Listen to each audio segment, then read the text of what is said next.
नमस्कार, मैं हूं Amod Srivastava. Amazing thought, amazing message, amazing information की दिशा में आज एक कदम और आगे। आज के इस कहानी का शीर्षक है कि घर को सिर्फ औरतें ही गढ़ती हैं। आपको ये मेरा वीडियो अच्छा लगे तो लाइक करें, शेयर करें और लाल बटन दबाकर सब्सक्राइब अवश्य करें। साथ ही बेल आइकन दबाना बिल्कुल ना भूलें। आज के इस कहानी का शीर्षक घर को औरतें ही गढ़ती हैं। एक गांव में एक जमींदार रहता था। उसके कई नौकरों में से जग्गू भी एक बहुत ही ईमानदार नौकर था। गांव से लगी बस्ती में बाकी मजदूरों के साथ जग्गू भी अपने 5 लड़कों के साथ रहता था। जग्गू की पत्नी बहुत पहले गुजर गई थी। एक झोपड़े में वह बच्चों को पाल रहा था। बच्चे बड़े होते गए और जमींदार के घर नौकरी में एक एक करके लगते गए। सब मजदूरों को शाम को मजूरी मिलती। जग्गू और उसके लड़के चना और गुड़ ले लेते। मजदूरी के भुगतान के स्वरूप चना और गुड़ ले लेते। चना भूनकर गुड़ के साथ रोज खा लेते थे। बस्ती वालों ने जग्गू को बड़े लड़के की शादी कर देने की सलाह दी। उसकी शादी हो गई और कुछ दिन बाद ही उसने गौना भी कर लिया। उस दिन जग्गू की झोपड़ी के सामने बड़ी बमचक मची हुई थी। बहुत लोग इकट्ठा हुए नई बहू देखने को। फिर धीरे धीरे भीड़ छंटी। आदमी काम पर चले गए। औरतें अपने अपने घर जाते जाते एक बुढ़िया बहू से कहती गई। उनमें से गांव की एक बुढ़िया बहू से कहती गई, पास ही मेरा घर है, किसी चीज की जरूरत हो तो बिना संकोच आ जाना और जो सामग्री चाहिए वो मुझसे ले लेना। सबके जाने के बाद बहू ने घूंघट उठाकर अपनी ससुराल को देखा तो उसका मुंह कलेजा मुंह को आ गया। जर्जर सी झोपड़ी, खूंटी पर टंगी कुछ पोटलियां और झोपड़ी के बाहर बने 6 चूल्हे। जग्गू और उसके सभी 5 अलग बच्चों के अलग अलग चना भूनते थे। जग्गू और उसके 5 लड़के अलग अलग चना भूनते थे। बहू का मन हुआ कि उठे और सरपट अपने गांव भाग चले। पर अचानक उसे सोचकर धचका लगा, वहां कौन सा नूर गड़े हैं। मां के घर में ही कौन सा नूर गड़े हैं। मां है नहीं। भाई भौजाई के राज में नौकरानी जैसी जिंदगी ही तो गुजार रही थी मैं वहां। यह सोचते हुए वह बुक्का फाड़ कर रोने लगी। रोते रोते थक कर शांत हो गई। मन में कुछ सोचा और पड़ोसन के घर जाकर पूछा, अम्मा एक झाड़ू मिलेगा? बुढ़िया अम्मा ने झाड़ू, गोबर और मिट्टी आदि दे दी।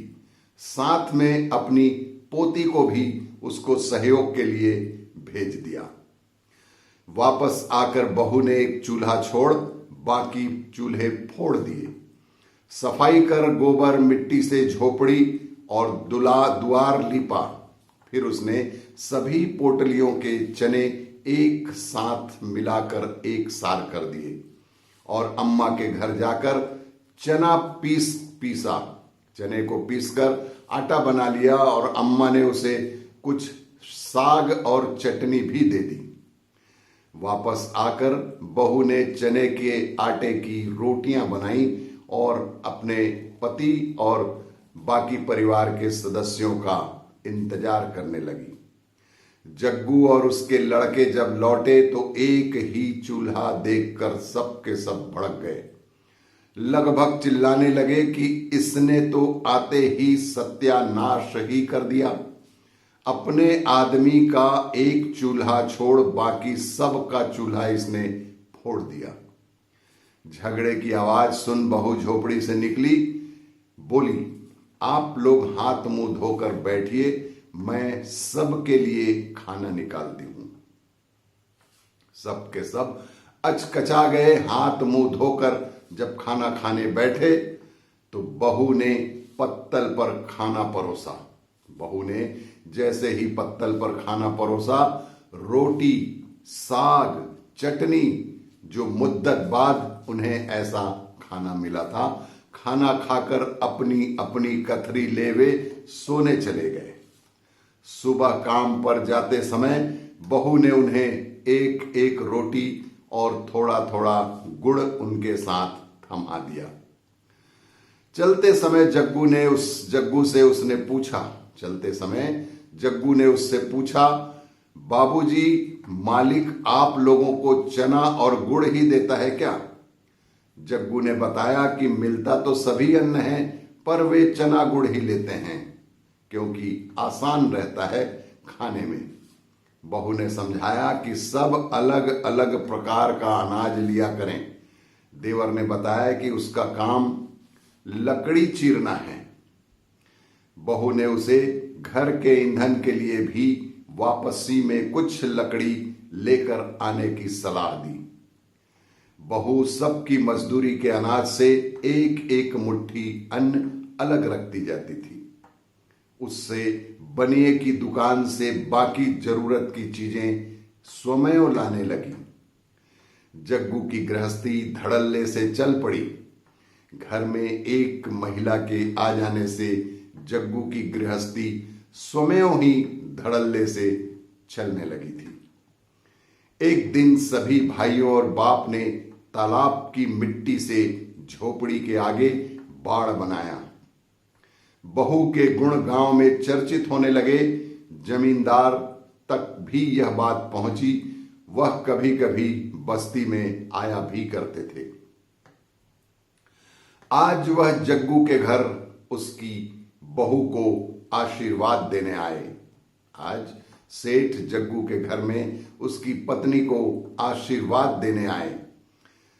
बहू ने पैर छूकर प्रणाम किया तो जमींदार ने उसे एक हार दिया। हार माथे से लगा। बहू ने कहा कि मालिक, यह हमारे किस काम का आएगा? बहू ने तत्काल कहा कि मालिक, यह हार हमारे किस काम का? इससे अच्छा होता कि मालिक हमें 4 लाठी और कुछ झोपड़ी तैयार करने के लिए सामग्री दे देते, ताकि हम सब स्वयं सुखी सुखी इस घर में रह पाते। सेठ ने उसकी बुद्धिमता की तारीफ की और उसे एक अलग झोपड़ा बनाने के लिए जो भी सामग्री की आवश्यकता थी, सेठ ने उसे दिया। और तब से ही पूरे जग्गू के परिवार की माली स्थिति धीरे धीरे सुधरने लगी और वे एक सभ्य परिवार की तरह रहने लगे। एक महिला के घर में आने से इसी तरह के सुख सुविधाएं, लक्ष्मी, बरकत सब के सब धीरे धीरे आ ही जाते हैं। आपको ये मेरी कहानी अच्छी लगे तो लाइक करें, शेयर करें और सब्सक्राइब अवश्य करें। धन्यवाद।